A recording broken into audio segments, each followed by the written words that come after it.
Seigneur, encore d'être dans cette mission, c'est un privilège du Seigneur. Et c'est vrai qu'on a un grand Dieu, il n'est pas limité. Et Seigneur, j'ai envie de dire, le Seigneur, c'est ce qu'il avait pour moi.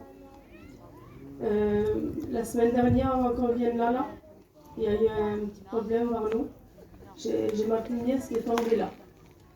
Et le frère, il est venu, il a prié pour elle. Mais moi, j'avais un problème vers moi. Je me suis levée le matin, je ne pouvais plus bouger mon bras, il était gonflé, puis quand j'ai passé des problèmes. Et lui me dit, il y a le serviteur, ça tombe bien, et puis tu vas faire prier pour toi. Et je dis, Seigneur, je ne veux pas faire prier pour un bras, c'est compliqué pour moi parce qu'il a tellement fait le Seigneur, je dis, je ne voyais pas ça utile de faire prier. Je dis, je le prends par la foi, le Seigneur va me bénir. Et puis non, le Seigneur avait décidé autrement. Et là, je n'ai pas dit à lui. Je commençais à avoir des picotements dans la poitrine. Seigneur, je n'étais pas bien. Et ça, je ne l'ai pas dit. Et puis là, le petit boy est venu. Comme je dis, Seigneur, on respecte les frères, on les aime de tous nos cœurs, les serviteurs de Dieu, mais c'est le Seigneur qui fait. Et là, il prie pour moi, mais avant de prier, il m'a posé une question. Il a répété cette question-là. Il me dit, tu crois que le Seigneur peut te guérir? Tu le prends par la foi. Et j'ai dit oui.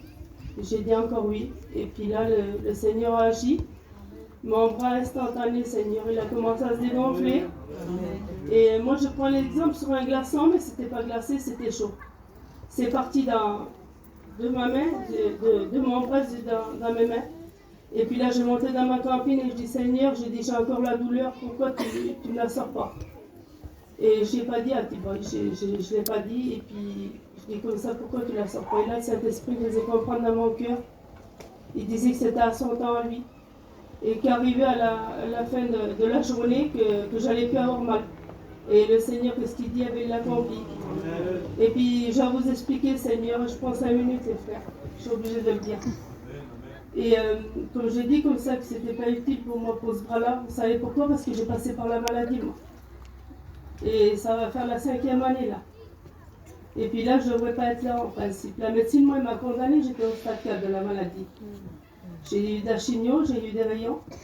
Mais le Seigneur, lui, m'avait fait une promesse. Et comme le Seigneur fait des promesses, frère et soeur, il les tient. Il m'a fait une promesse, le Seigneur, qu'il allait me laisser pour son œuvre. Et je travaille de tout mon cœur pour son œuvre. Et le Seigneur, il l'a fait. Seigneur, ça qui disait la médecine, je demandais au Seigneur, moi qui m'étends des comprimantes sur mes oreilles pour pas que j'écoute. Parce qu'on a la foi dans le Seigneur. Mais le Seigneur, lui, ça ne s'arrête pas là, lui. Mon compagnon, il avait une tumeur au foie, il l'a béni sans traitement. Et je remercie le Seigneur parce que voilà, là j'ai fait mes contrôles, mes derniers contrôles avant de venir à la mission, et j'ai plus rien. Et je remercie le Seigneur pour ça.